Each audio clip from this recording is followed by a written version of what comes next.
proceed. Well, welcome everybody. We're so glad that you're here. We are super excited for all the content and information that you're going to get today. There is a lot of information, so don't be overwhelmed. My name is Paige Fairbanks Gunn. I am the relationship manager for Kelsch Communities, the Arizona region. Kelsch Communities is in 8 different states. They are family owned and operated since 1958 and specialize in all seniors housing, independent living, assisted living, and also memory care. I've been in the business for 25 years. I've been working in retirement communities, and I've worked with over 4,000 families.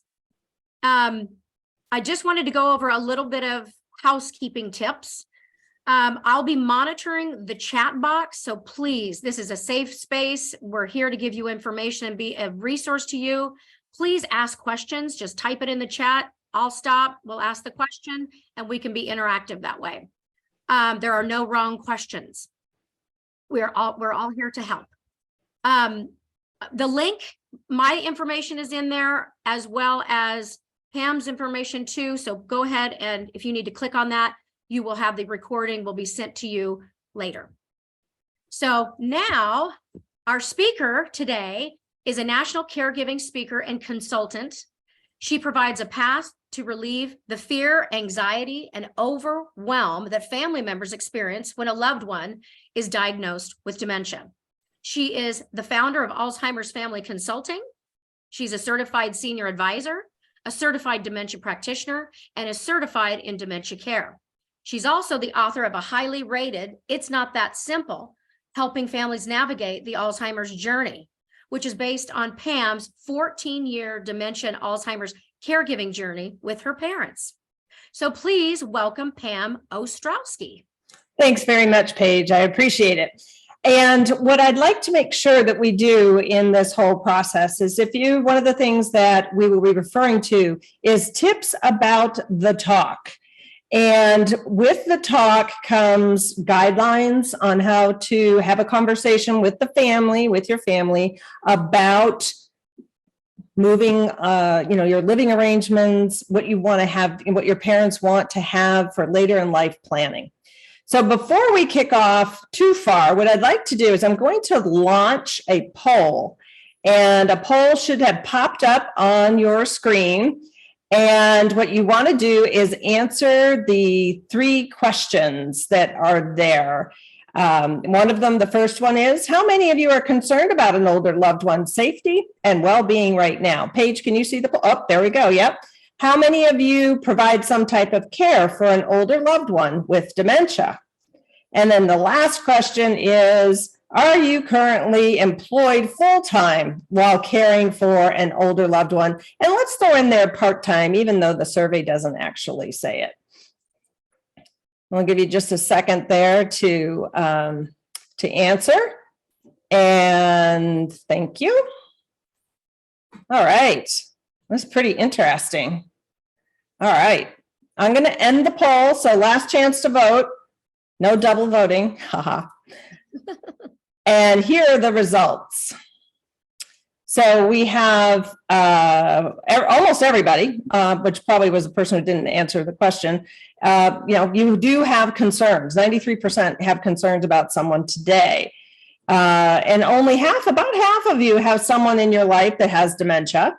And then most of you, so 64% are not working and 36% are working. So that's good to know.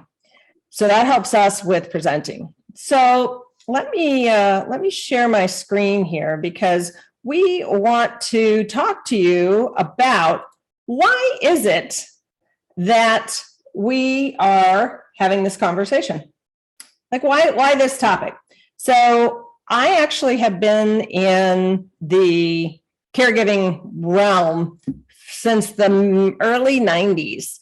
If you were on the previous webinar that we had last month, we talked about working and trying to balance work and caregiving. And I shared my story that my dad had his knees replaced. He was 72 and 73. My mom hadn't driven because he'd been retired for 10 years. So he did all the driving. So now she was stuck driving in an unfamiliar vehicle, unfamiliar time. And I felt so badly for her because she simply couldn't drive correctly. And so she had an accident. So that got me worried. And I was out in California, and my mom and dad were in New Hampshire. So they were 3,000 miles apart. And so that's one of the reasons Paige and I started talking and saying, I was really worried, what's happening? Who's watching over mom and dad when I'm not there? So Paige, what prompted your thoughts, or what are some of your examples of why we're talking about who's watching mom and dad? Because I know you talk with adult children all the time at couch communities. I do. I talk with many, many families about this topic, and I ask them too. And this is, it's interesting to see the poll just now, the 93% for safety. Mm-hmm. It's when something has happened in the home, or there's been a fall that's led to a hip fracture, safety is huge. And having that backup plan and having the resources are so vital. Mm-hmm. I know that, with independent living, families are in need of socialization, transportation, and things like meals. They're just not feeling like, what's going on with mom and dad? Are they eating well? Are they taking their medications? Those types of things. Are those happening? Usually with assisted living, it's the need of medications. I can't let mom be at home. She's got a little bit of dementia, but what's going on? Do you think maybe she might be taking her pills or taking 2 days worth of pills? Right. So mismed management, that's a huge one as well. And then activities of daily living, are they capable of taking a shower on their own safely? Can they do these things on their own? And then of course, with memory care, with memory loss, and for our folks that have dementia, I find it extremely concerning when oftentimes I will get a spouse, and or an adult child, will be coming to tour one of our properties, and I say, who's watching your loved one? Oh, they're at home. They won't leave. Right. Oh, they won't leave. So that's extremely concerning to me, because the folks that have dementia, they are looking for their loved ones. So right. That's just opening up doors for an elopement, for yes. Getting out and getting lost and turned around. So right. It's extremely important, but it's interesting to see the safety part, because when safety is jeopardized at any point, this is where things need to change. Right. Resources need to come into play. Right. So I want to emphasize, so the safety, and it's also their well-being. So one of the things that Paige brought up is eating. And so we're going to talk a bit about, how do you know the signs? What should you be concerned about? What type of decisions should you be thinking about making? How do you have this conversation with either a spouse, if you have people here who are spouses, or if you're an adult child? So I want to share some statistics. I know that only about half of you have seen much mild cognitive impairment or signs of dementia, or have been diagnosed with dementia, that your loved one is in any of those situations. But the odds are kind of against us, and I wanted to share this data. So there's over 100 types of dementia. So, the top one is Alzheimer's, and Alzheimer's is a disease and it's a type of dementia. So they're not two different things. Alzheimer's is underneath that dementia umbrella. 60 to 80%, so we'll say 70, are typically the Alzheimer's disease. Next up is vascular dementia, followed by Lewy body dementia, and then lastly, frontotemporal dementia, which is usually the result of a brain injury.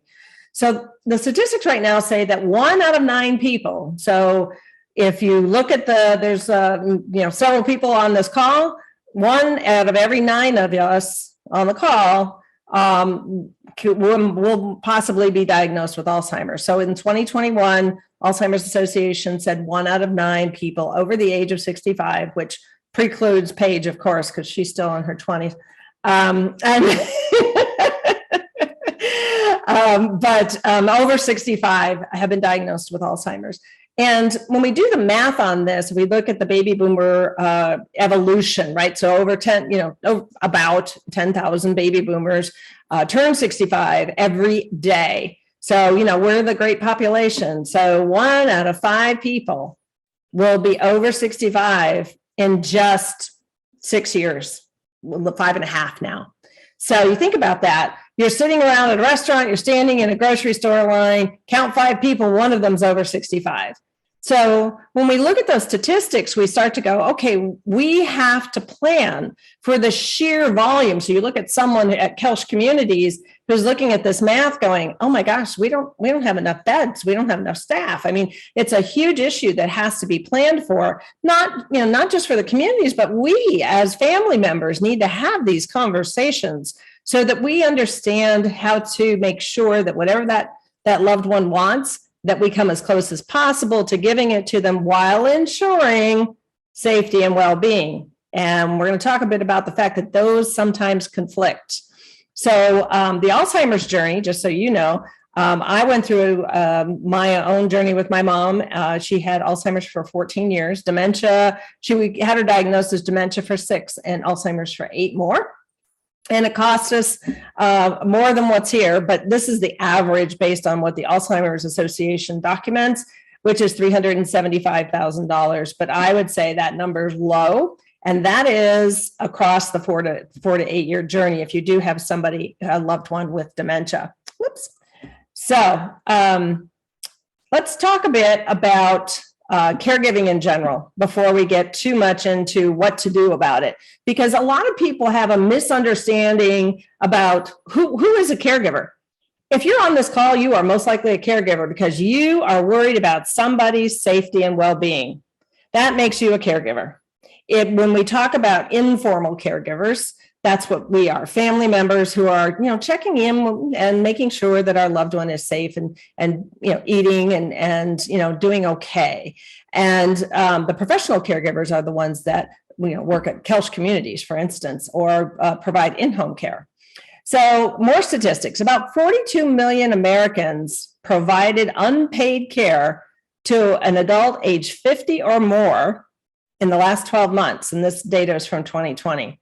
42 million Americans. Then on top of that is 23.7 hours per week is the average amount of time caregivers spend providing unpaid care for loved ones that don't live with them. And then those who live, do live with the individual. So say mom and dad move in with you, or mom moves in with you, or dad moves in with you. They even spend more time, 37.4 hours per week. So here you are, you have a 40-hour job, or, many adult children are in their 50s, which puts them in a position of middle management, possibly executive management. So now you're in a position of influence. You're managing an organization that it could be 10 people, or it could be thousands of people, depending on where you work and what you do. And now you've got to go home from a 60-hour work week and make sure that your loved one is doing okay. So you're going to add about 24 more hours of caregiving and watching over, and even more if they live with you or you live with them. So you can see where this whole thing is snowballing. Now, the average caregiver age is almost 50, so 49. Again, so that puts most people in the workforce who have chosen to have a career. And 48% of those caregivers are caring for a parent, which is the other reason we decided to do this particular topic. Now, I want to narrow down. So now we've talked about the general workforce and general caregiving for an older loved one. Now let's narrow that down even to dementia.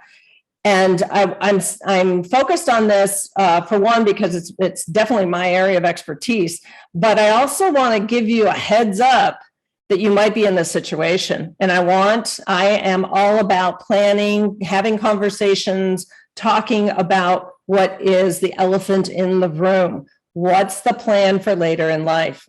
So approximately 1/4 of dementia caregivers are sandwich generation. So you think about that 49-year-old individual. Well, they could have children either in their teens or still living at home, going to college and coming home again, because that's been happening. And then they have their older loved one. 23% of caregivers age 18, think about that, 18 to 49 help someone with dementia. So 1 out of 4 people, that's almost 1 out of 4 people.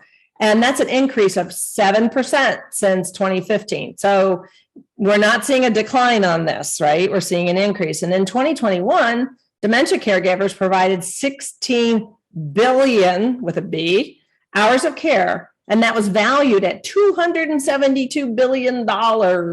So you think about how much if you were to be paid for this, but also to think of you're providing unpaid care.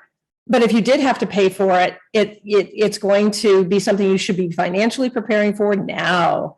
And then dementia caregivers report that they provide 92 hours of care per month versus non-dementia caregivers.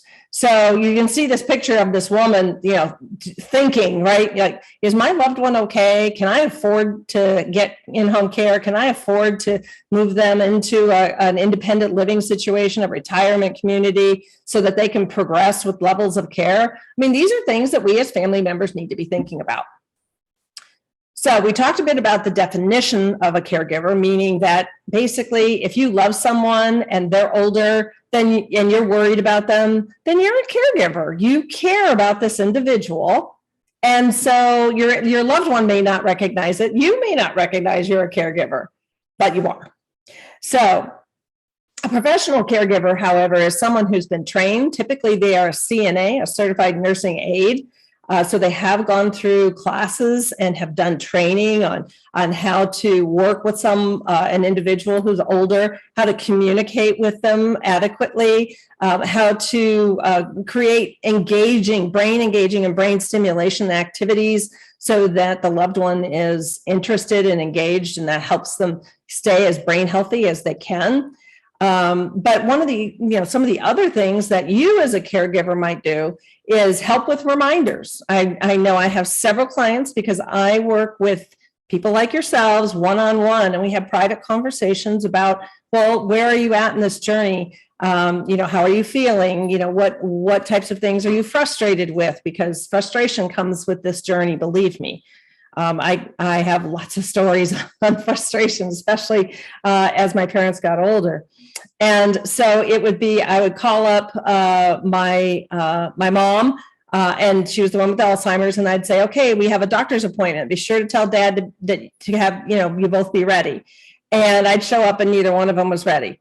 My dad had vascular dementia towards the end of his life. So we definitely had some challenges with trying to get them both, doing what they needed to do. And it was so, it really made me feel relieved that when we moved them into a retirement community, that Dad could be independent, but I knew people were watching over him, and Mom could be an assisted. And then when Mom progressed to memory care, Dad stayed in the same apartment with her, a 2-bedroom apartment.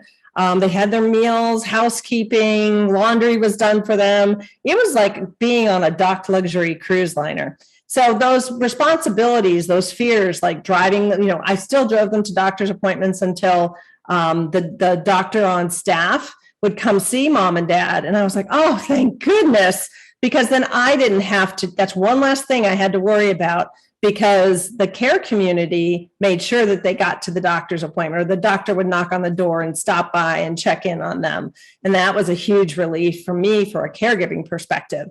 The other thing that you might be doing that you don't realize is you're preparing meals for your parents or your spouse, or you're grocery shopping. You're doing a lot of extra things to help them out and make their lives easier, and maybe even checking in nightly. So the other thing is, even when your loved one is in a care community, your next responsibility as a caregiver is to check in with the staff, whether that's the med tech, the nurse, doing quarterly reviews of care plans or plan of care with the executive director of the community, building those relationships to make sure that you have the relationship you need to get the best care possible for your loved one. So as a caregiver, let me tell you, 14 years, it's pretty exhausting. And so having people like Paige and some of the other people that I worked with at Kelch Communities with my mom, my dad had already passed when we moved to Rock Creek, which is out in Surprise, Arizona. And, it was just really nice to know that I had a team, a group of people who supported me and knew that how much I loved my mom, and she became, they were her family.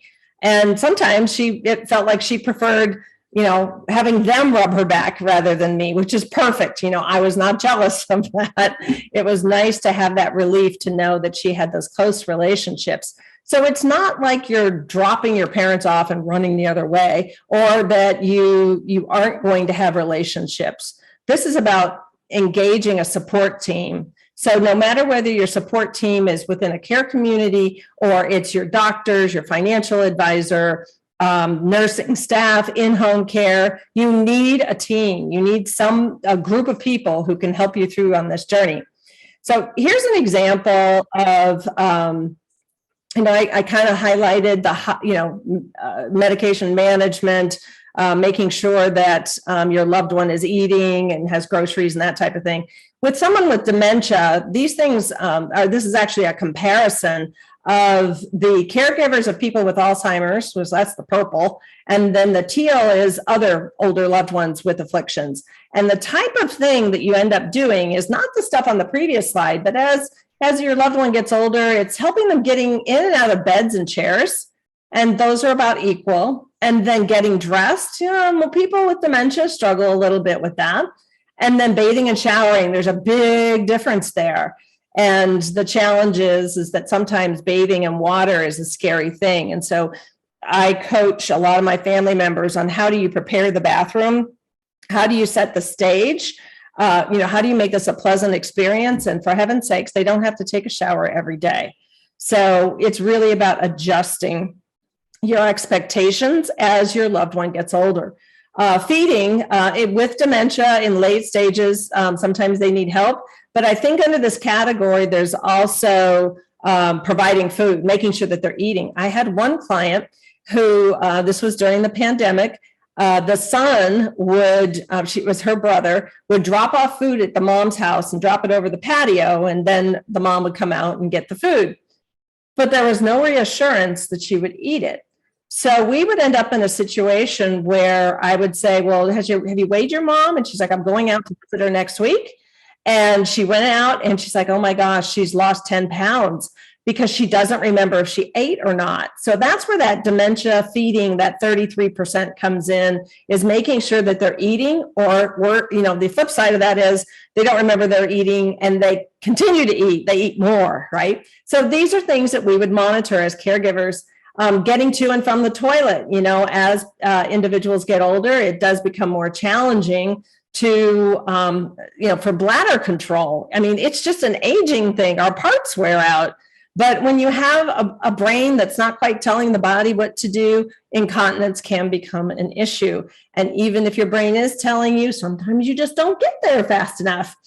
So that's where the incontinence comes from. So those are some examples of how you can go from high level, which is making sure that they have reminders about doctor's appointments or a birthday party that they might miss, and all the way through making sure that they're eating properly, taking their medications when they're supposed to, and not too many medications and not too few, because that can get ugly quickly. So one of the things that our society, I would say, struggles with is that we pride ourselves on saying, I've got this. I don't need your help. I'm good. I don't need anybody's help.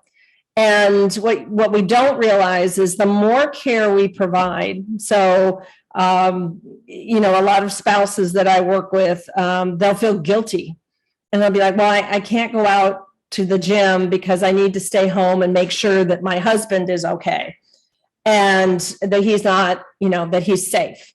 Well, that's no way to live a life. And that certainly isn't what your vows said that you needed to do, is give up your life for the other person.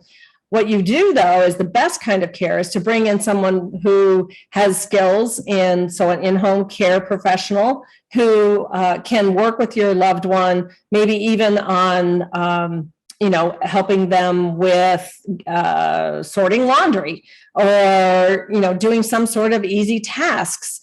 that might not, if they're afflicted with arthritis, doing something, painting, or, doing something fun, but that allows the other person to leave the house.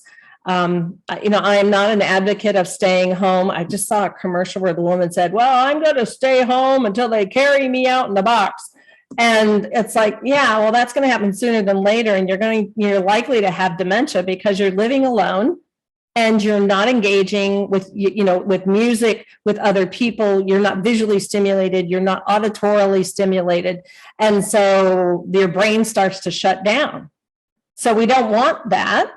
But if you are going to stay at home, get help so that you have other people doing things to help you both get that stimulation, and then give you both freedom. Go out to a museum with a caregiver, for instance.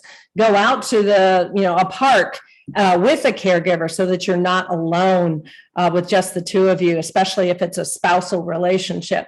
But if you're an adult child, bottom line is we adult children, we're the baby boomers, and we have our own issues as we're aging. So the thing to think about is when you become a caregiver, you're no longer a daughter, a son, or if you're a spouse, you're no longer a spouse. You are a caregiver, and their attitude, your loved one's attitude, will change towards you. Because you've become the person that you're not really supposed to be as a family member. You're somebody who helps them get dressed. Well, that can be really humiliating. You wouldn't do that with a loved one typically. You wouldn't help them with getting dressed. And so as soon as you start doing that, they treat you differently. And most people don't either realize that or are hurt by it and think the person doesn't love them anymore. And that's not the case. You were the one who changed your role. So that's the other benefit of having in-home care or going to a care community where, frankly, we have a photo coming up that I have a funny story that goes with it.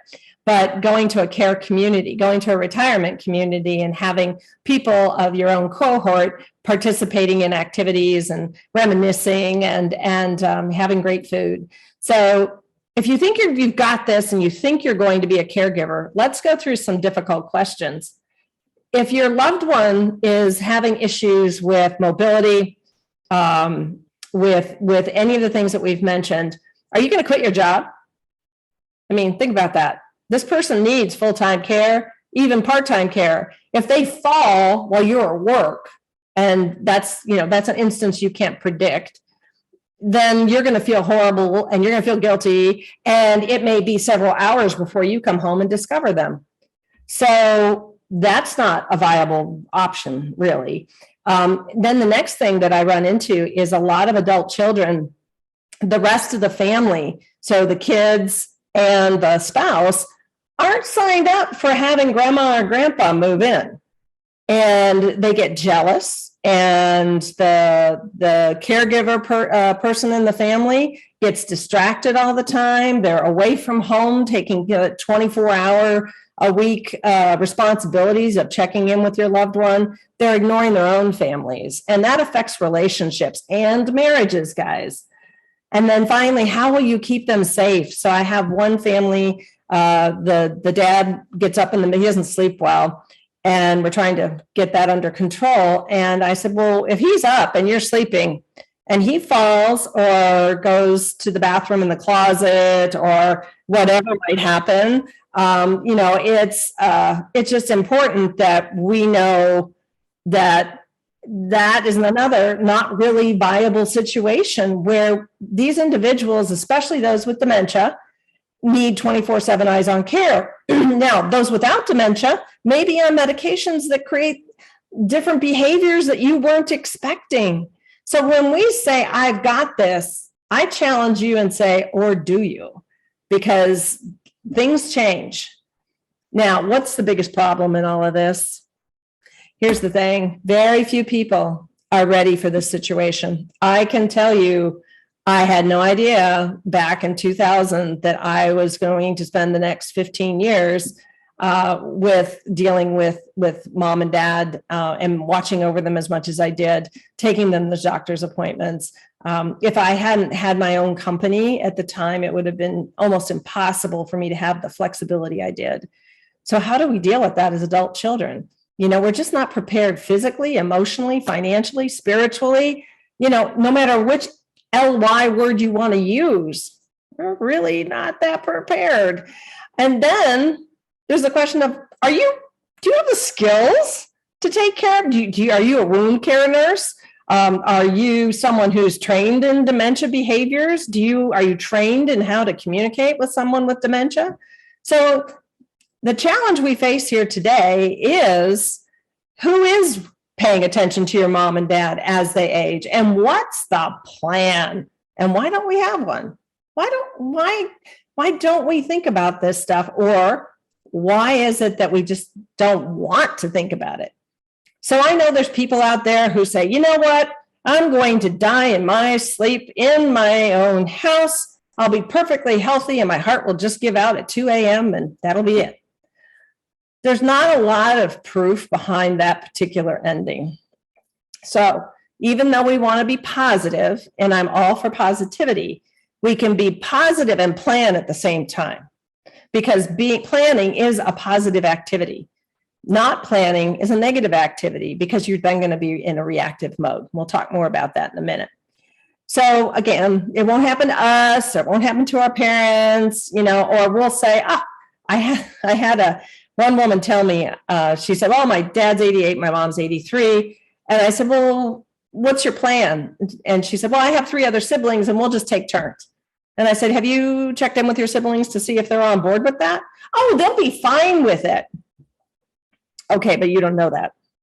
So, and it comes down to those questions I asked before about skill set and family dynamics and work and, all those things that we already have in our lives.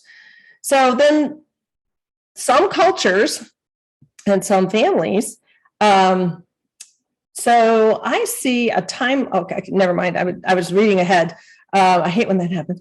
No one in our family talks about aging or later in life plans. We don't talk about passing away. We just keep pushing forward and are grateful for every day we have. Well, there's consequences to that line of thinking. And then, of course, there's the assumption, well, they're not going to move in with me, but they're going to move in with my brother or my sister. But that might not be what your parents want. They don't want to be a burden. I guarantee you that. But moving in with somebody else, like I have one client who's said that, oh, well, mom's going to move in with her brother and live in the basement. That sounds like fun. Very stimulating. And in the basement means that they're going downstairs and upstairs. How long is that going to last? So people aren't thinking through the implications of some of the plans. And the bottom line is we want to avoid the conversation. That's like the plague. But it's now time for us to talk about having the talk. I feel like I need sound effects so that it goes dun, dun, dun. Maybe next time I'll have sound effects. So this is when we have the talk, it's not actually the talk. It's not just one conversation. It's at least 4, maybe more. So we start out with that first conversation with, let's talk about, what does later in life look like to you? And they may say, I'm going to live in my house until I die. Okay, well, the likelihood of something happening to you, cancer, stroke, diabetes, dementia, something's going to interfere with that plan because we're living longer and there's lots of medications out there to keep us living longer. So, and the only one that doesn't have anything for a cure and that progresses all on its own without any way to abate it is dementia. So you can take a pill for most everything else or recover from most everything else, but it also takes a toll on your body. So if one of those things happens, what are you thinking? And that's where the conversation stops. And we're going to explore the first conversation a little bit in a second. Second conversation is, okay, when something happens, let's just say something happens, what do you want us to do? So let's say you're diagnosed with cancer. Do you want to still live alone by yourself in your apartment or your condo or your home? Do you want to move in with one of us? Do you want to have in-home care? Do you want to go to skilled nursing? Do you want to go to independent living or go to assisted living where caregivers come in and just check on you and make sure that you're eating and all that kind of thing? What do you want? And the third conversation is, okay, we know this isn't This can be a very delicate conversation in a lot of families because nobody likes to talk about money. Well, you got to talk about money when you're talking about healthcare. So identify the budget and the finances, and then decide, well, what would, if you did move out, let's say you move into a retirement community and you want to live in independent living first. Okay, that's fine. Then what are your needs and your wants? Well, I want somebody who brings me my meals. Okay, I'm sure there's a place that provides that service. So we'll put that down. What else? Well, I want a place with a pool table. Okay. I want a place with a swimming pool. Okay. So you just make that list. No judgment. You just make a list.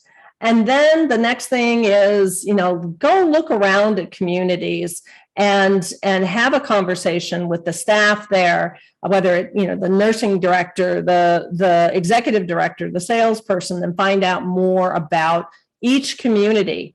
Doesn't mean you have to make any decisions. You don't have to make a deposit. This is just research. So when you have that first conversation, here are some guidelines. Now, in the chat, there's a link at the very top of the chat. And Paige. It's okay. I'll add it in there again. Okay, you add it back in. So if you click on that, and please do it, I'll include it in the email with the recording so that you have it. But Paige will put it in the chat as well to make sure that you have that information. But it's a hyperlink to my website that has the entire walkthrough of the document on how to have the talk and what you need to include in each conversation. This is more guidelines on teeing up every conversation. Do it when everybody's awake. It's not fair when you're 75 years old that your kids say, oh, well, let's do it at 9 a.m. over breakfast. Well, I don't get up till 10, so that's not going to work. So usually the best time for everyone in the parent age is between 10 a.m. and 2 p.m. Next, identify a moderator. Somebody's got to be in the middle of the conversation documenting and making sure that people aren't talking over each other. Because, so for instance, when we had our powwow, as I like to call it, when my family got together, two of my brothers were on the phone. My mom was sitting on to my left, my dad was sitting to my right, and my dad had prepared a 7-page document. And he read through the whole thing. We were not allowed to interrupt. And he went through the whole thing very formally about whether he thought it was the right time to do this. And they need to get rid of a bunch of stuff and all these reasons why they shouldn't move. And I said, did mom take her medication this morning? And he's like, well, I assume so. She's supposed to take it. And I said, well, she's got cognitive impairment. So you should know that. Did she take her medication? And he's like, well, I don't know. And I said, that's why we need to move. And so having everybody, he had his piece, he spoke his piece, but then he wasn't thinking of the things, the ramifications of some of the things that we just don't think about. You don't think about someone over medicating or under medicating. You don't think about the fact that you have White Castle frozen burgers and French fries in the freezer and no vegetables when mom had just had colon cancer the year before. She needed her fiber and her veggies, and there were none in the house. So he wasn't thinking about that. He was thinking he was taking care of her. So, Pam, I've just a really good comment I wanted to jump in. Sure, please. Make this because it was one on your earlier slides, but it's a good one. And this is a good thing to mention. It's not all siblings want to help. This is from Tracy. Not all siblings want to help. My brother is grossed out by helping my mom and vice versa. Yeah. That's a tough one. Yeah. So we're going to talk about that next. Family dynamics is on the next slide. So listen closely while they're talking and take notes, because that's a respectful thing to do, whether or not you have a really good memory and you don't need to take notes. But what you're doing by picking up a pencil and taking notes, you're showing I'm intently respecting your wishes. And most of us are I got a voicemail, I got a text, I got the TV on in the background, I got to check my voicemail. Oh, somebody on Facebook just messaged me. And we're bang, bang, bang, bang, bang. The older you are, the harder that is for your brain to do that. And if you weren't brought up with this technology, the baby boomers are somewhere in between, like I'm on the low end. So I've been in high tech for 30 years. I get it all. but my brothers don't. And they're older than I am. And so you have to think about what physical activity demonstrates respect. People deserve dignity. This aging thing is a tough ride. So come from a place of kindness, gentleness, compassion, love, and respect, and avoid making the conversation about you and what you want. Because it's like, I have one family where the loved one can go to 3 different states. And it's like, well, mom can babysit my kids. Okay, this isn't about you. Well, it will give her a purpose. Well, maybe she doesn't need that particular purpose. Let's ask mom what she wants, and the daughter is like, well, I'm the youngest and I'll be around the longest. Okay, so let's ask mom. And mom said, I want to go live with my brother. Okay, mom wins. And here's the last one that everybody does is it's an interrogation. So what do you want? Why do you want that? I don't understand. That doesn't make any sense to me. It doesn't have to make sense to you. Don't say that. Just listen. We're terrible listeners. And so for Tracy, here's your picture. I don't want to see it. I don't want to hear it. I don't want to talk about it. So neither of my brothers were very involved in our 14-year journey. They recognized the symptoms. They were empathetic, but they weren't going to do anything. They were nowhere near. I actually moved my parents. I packed them up. I got a realtor. I sold their house. Don't get me involved in your life, apparently. And moved them out to Phoenix, where I'm at. And that was the only way I was going to be able to ensure that they had the best care possible, because I could not do it from 2,800 miles away. And my brothers weren't going to do it. So Tracy, I feel your pain. Here's the thing. You have to take a deep breath and go, okay, I guess it's me. Now, that does not mean it's just you. Remember earlier, I talked about a caregiving team. So find out who your people are. They may be, other friends. They may be definitely your doctor and your parents' doctor and nurse. Making sure that you have in-home care help, right? So in one of the things that in this is important is to understand your specific situation. That's why I do one-on-one coaching and consulting, is that I want to hear the situation before I give advice. But trying to do it alone will most likely kill you. Here's a statistic that will scare you. And again, if you're not in that dementia world, that's fine, but the statistic still stands. The likelihood of a dementia caregiver having a stroke is 60% higher than someone who does not do any caregiving. So Tracy, that means you're the one who have the stroke and your brother will be fine. So that's not a fair trade-off either. And that's why, Paige and I were talking, we talk regularly about adult children trying to do this all on their own. And the more severe the situation from a health and brain health and physical health situation, the tougher it is on the primary family caregiver. And by the way, 66% of caregivers are female. So we're all in good company, Tracy. And so maybe you can find something else for your brother to do, like, I don't know, pay for help, gives financial assistance. Pay for in-home care so you get some respite, or Kelsch is opening up their respite days so that your loved one can go there and do activities there, or stay over while you go on vacation and sip pina coladas on the beach, because you deserve that. There is nothing wrong with you wanting a break, because you deserve it, and you also, your body and your mind need it. So family dynamics can really make the world much more challenging. So we need to put aside our differences, and we need to focus on our parents and not on ourselves. And I know that can be difficult, and you have to decide where your lines are. How hard are you going to push? How much is it worth pushing him to do something where it might be easier to just say, you know what? Send me a check for whatever number of dollars you'd like, and I'll make sure that it goes towards mom's and dad's respite or care, or whatever. So there's lots of different ways to get people to interact without having to see, hear, or speak about it, as you can see in this graphic. That's one of my favorite graphics.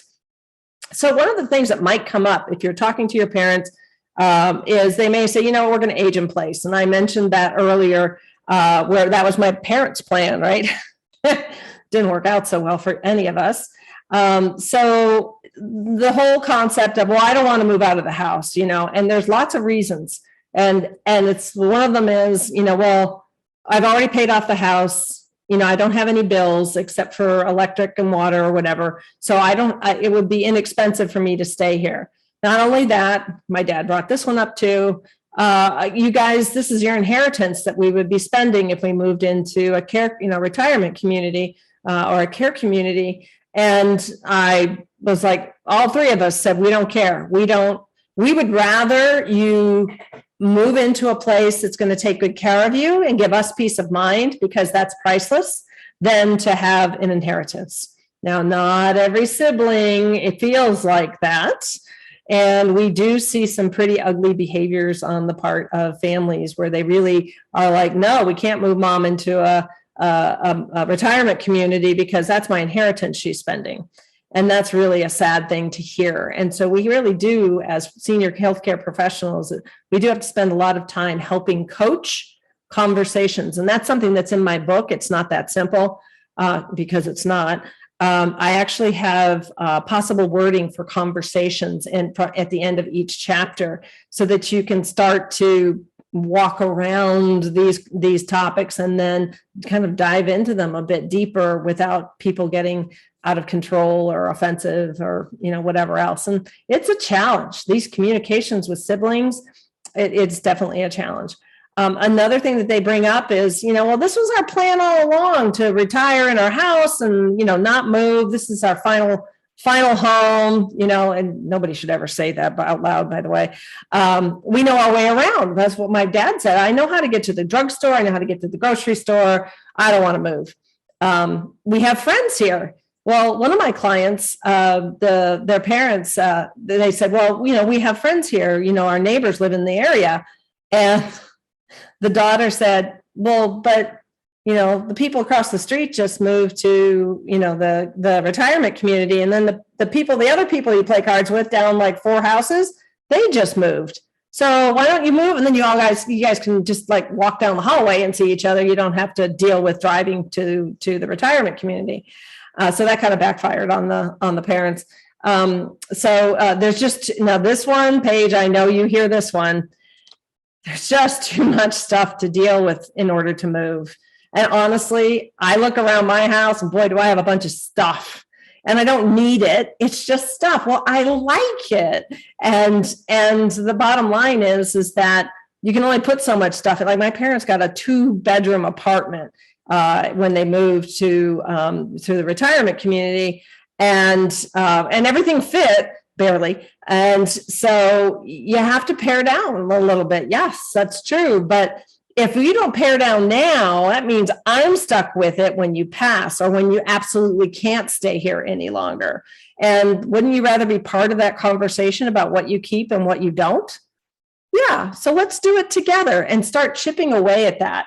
One piece of advice I will give you is don't try to jump in with both feet and take over the whole thing, because it makes them nervous. It makes them angry and frustrated because this is their life that you're messing with.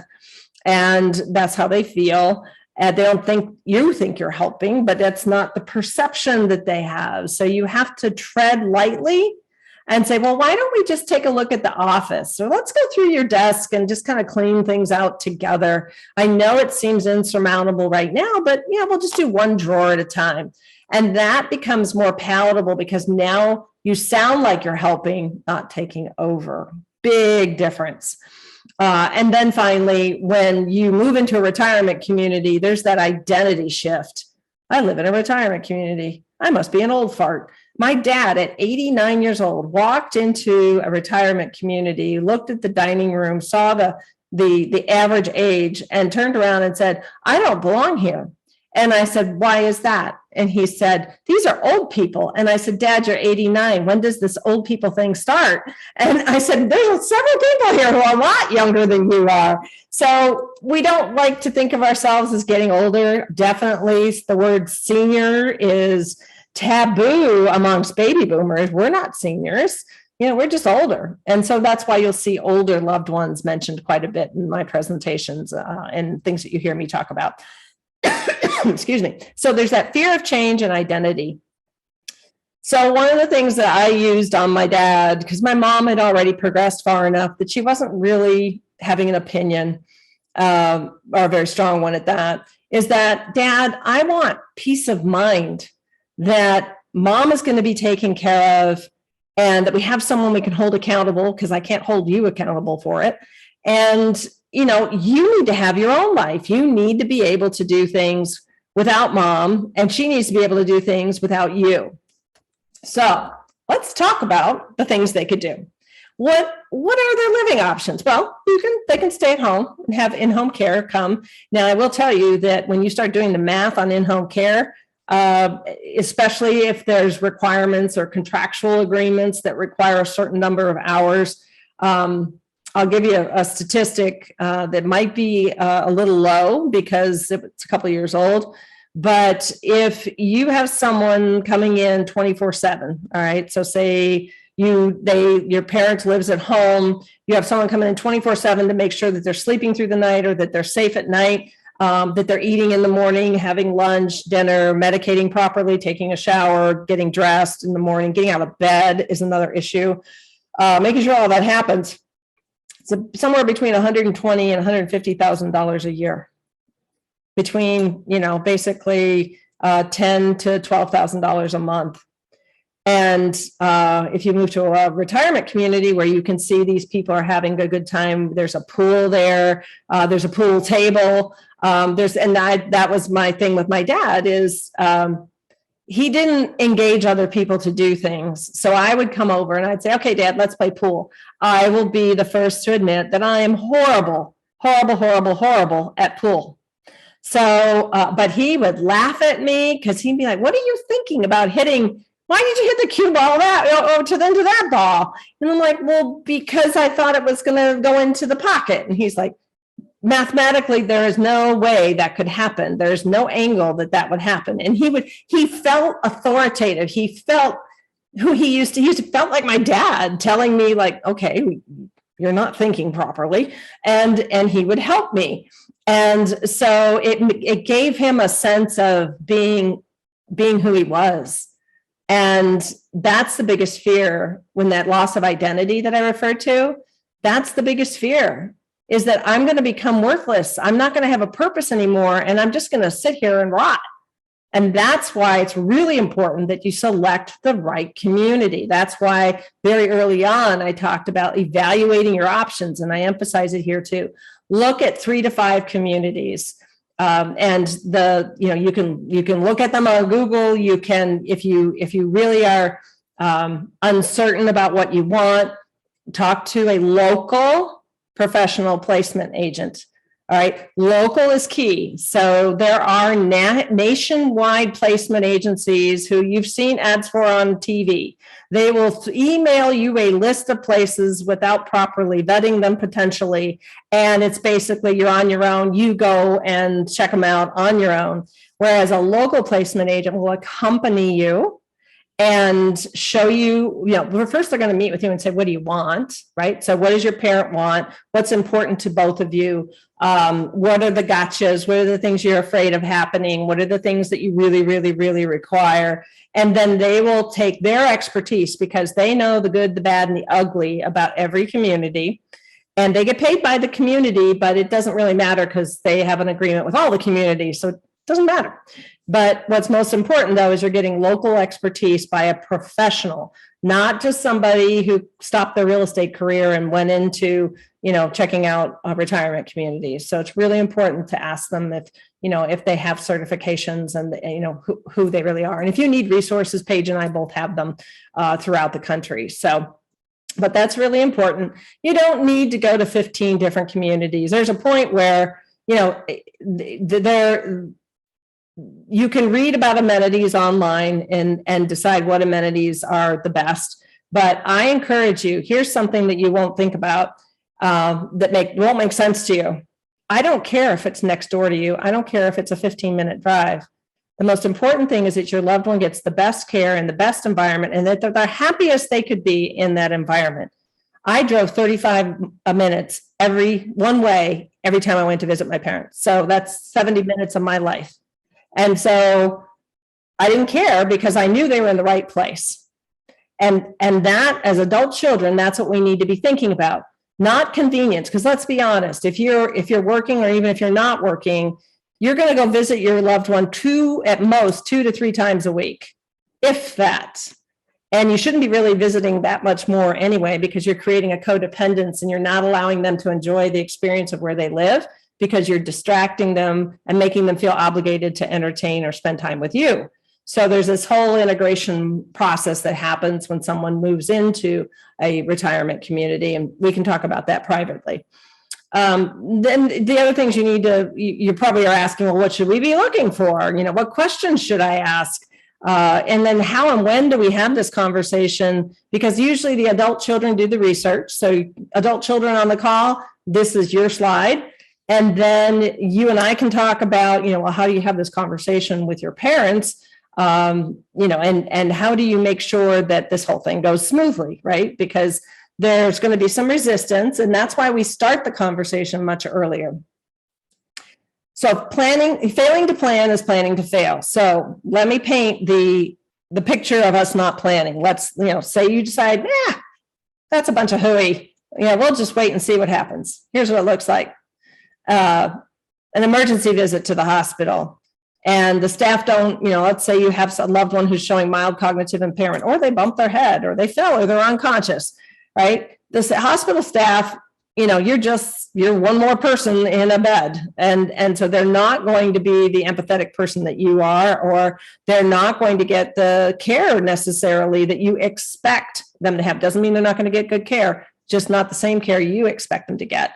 They end up in a rehab or skilled nursing facility. And the skilled nursing facility, now that I want to do a quick commercial here. Nursing homes are not retirement communities, nor is it the reverse. A skilled nursing facility is someone who has a medical condition that needs to have a skilled nurse on staff 24/7. Okay, so it's not the same thing. You cannot call a retirement community, independent living, assisted living, or memory care a nursing home, because it's not. So I want to make sure we get our definitions straight, especially when you're having conversations with your parents. So if they end up in rehab, right? So let's say they have a fall, which is like the number one thing that people do. They trip on a rug, the dog pulls on them, something gets broken. God, I hope it's not a hip, but arm, wrist, leg, whatever. Now you've got somebody who's no longer ambulatory.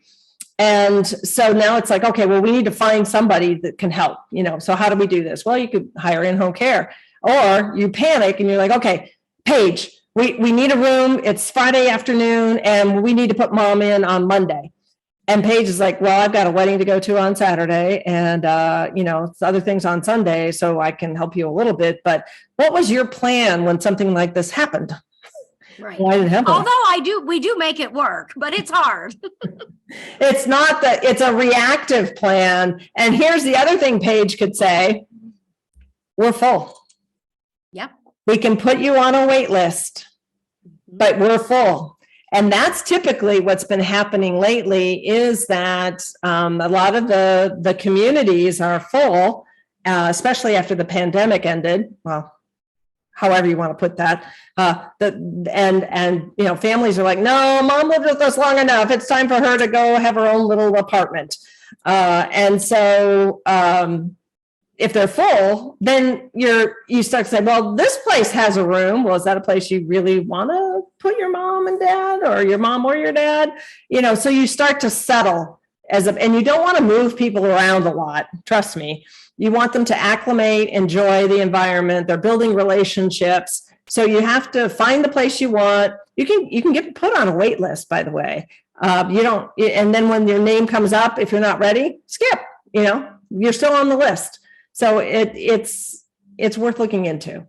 The other thing that nobody takes into account is when a disaster happens, everybody has to take off work. Oh, my mom's in the hospital. My dad's in the hospital. I can't work on this project right now, or I can't meet my deadline because I've got to get away. I've got to go help, right? Tracy, you might end up in that situation if your brother isn't helping out. You're going to have decreased time with family and friends because you're checking on mom and dad, or mom or dad. And that can be damaging to relationships, frankly, because you're choosing your parents over everything and everyone else. And having a care team, again, is going to help you relieve you of some of that responsibility. You'll feel frustrated and overwhelmed. Believe me, I felt this way. It's not that we can avoid it completely, but there are tools and ways that we can mitigate the level of frustration you feel and the amount of overwhelm you feel. And then, as I mentioned, if you're in a caregiving situation, people who are caregivers of, especially people with dementia, have a 20 to 60% higher risk of having some sort of chronic condition event. So whether that's cancer, whether it's a coronary or a cardiovascular issue, a stroke, any of those things, you have a higher likelihood of being in that situation. And we don't want that for you. So how do you know when it's time for a change? Well, so we build this trigger point plan, as I like to call it, because what things will actually trigger a change is what it is. So we're identifying what those events are. And then anytime there is a health event, then it's time to reevaluate the plan. So my mom fell. She had one of those wheelie walkers, and my dad used to call this a power failure. What we didn't realize is that the Alzheimer's was messing with her mobility.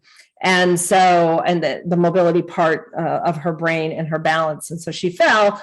We ended up taking her to the hospital because we didn't know not to do that really, but we did it. And turned out she just didn't have a fracture or anything. She lucked out. But 3 days in a normal hospital room with nurses who do not understand dementia was literally hell. I had to stay there the entire time. When she finally went to sleep, I'd go home, I'd go to sleep. I'd come back at 6 a.m. with my laptop. And it was just one of those situations where it was horrible because nobody understood her situation. They'd tell her, well, here's the bathroom. And it's like, well, she can't move because of the hip thing. And because she can't remember how to walk, how are you going to do that? Well, she can just use the bedpan. Well, how's she going to do that? She doesn't know how to do that. So there's just no appreciation for someone who's older and how they just really don't, they just want somebody to do everything for them for a little while. It's exhausting. It's exhausting for everyone. So you want to have a plan, like, okay, so we had to reevaluate, okay, let's put mom in a wheelchair. What does that mean to her quality of life? So those are the things that you're going to have to walk through. So I want you to become educated on the signs of age-related decline. Hearing loss leads to dementia because they can't hear. When an individual loses their hearing, my dad was in artillery in the Army, and he had lost 90% of his hearing, which is one of the reasons we believe that contributing factors to his vascular dementia and also his cardiovascular issues. And so hearing loss is related to dementia because the brain doesn't get stimulation. It can't capture sentences because it can't hear. So that's a big deal. Watch for memory loss, watch for mobility issues because mobility issues can create a fall. Chronic diseases like diabetes and heart issues, weight loss or weight gain can also indicate other things. Like my mom was bleeding internally because she had colon cancer. And it's a really good thing we had our annual blood test because the doctor said, man, your iron levels are terrible. And we would end for a colonoscopy, totally unrelated, but part of a health check. And sure enough, they discovered a mass in her colon. So these are things that you look at her, she looked fine, but she couldn't tell you anything and she couldn't really do anything. So, and then lastly, the sneaky one is their socialization and brain stimulation declining? In other words, do you find them isolating themselves? Well, I don't want to go to my grandson's soccer. It's too noisy. It's too hard to get to. It's this, it's that. They're just making excuses because they don't want to leave their house. So they become isolated. And that's the worst thing you can have happen with the brain. And lastly, what are the consequences, concerns, and liabilities? So falls result in the hospitalization, rehab, and skilled nursing facilities, and a sudden move away from home, as well as, dun, dun, dun, loss of independence. And there isn't anybody on this planet who wants to lose their independence. No one. So this is a concern. Having a reactive versus a proactive approach, if you're reactive, it's going to result in fewer options. It's going to be more expensive because you're creating a demand immediately. So everybody has to shift their resources, which means it's going to cost you more. You have less control. So if you find the nirvana of retirement communities, but you don't actually go, you kind of think, yeah, that'd probably be a good place, but you don't do anything to research it further so that you have a plan as to where your loved one can go, then you don't have control over that. They may be full, they may not be out of your budget. You wouldn't even know because you didn't call. It's more stressful for you. It requires more time off work because who's going to do that research, right? And who's going to watch over them when they're, you've got to make sure that they're getting the right medical care. You got to make sure they get to their appointments. There's a whole bunch of stuff that impacts your career and your productivity at work. And then for those with cognitive impairment, them living alone is a fire waiting to happen in a lot of cases. I had one woman say, well, she kind of laughed, but you knew that she knew how serious it was. Her father had I'm trying to say it politely. He did some things in his underwear, and so he washed them and he put them in the microwave to dry them out. And so clothing of any sort, cloth of any sort in a microwave is a no-no. Leaving a stove on, leaving an iron on can cause a fire. That has ramifications from a liability perspective because whoever is healthcare power of attorney is responsible for making sure that individual is in a safe environment and therefore is negligent in making sure that happened. And therefore, if an apartment burns down or the condos burn down, it's a result of negligence and that individual was not properly housed for their condition. So then lastly, one of the most important things that Paige and I talk about is over medicating or under medicating, not remembering whether or not you do. And by the way, we all, as we age, have some cognitive impairment, some memory loss. So I even have, my little allergy pills, and then I have another pill that I take, and I'm like, I line them up. And then as I take them, I put them to the back. Because I'm like, did I take my allergy pill today? I can't remember because I've got so many other things on my mind. My allergy pill really didn't make the list. And so it isn't just, the assumption that you have a parent or a spouse that's 60 or 65, that doesn't matter. The point is everybody has to watch out for everyone else, especially with medications, because it can result in a big health event like a heart attack if you're not taking those medications, or death. And nobody wants to hear about that. Nobody wants that to happen. So these can all be prevented by doing your research, visiting communities, and having a plan. So just before I share my last slide, because I have a $125 gift for you, I want you to think about this. This is by Heather Plett, who is the author of The Art of Holding Space.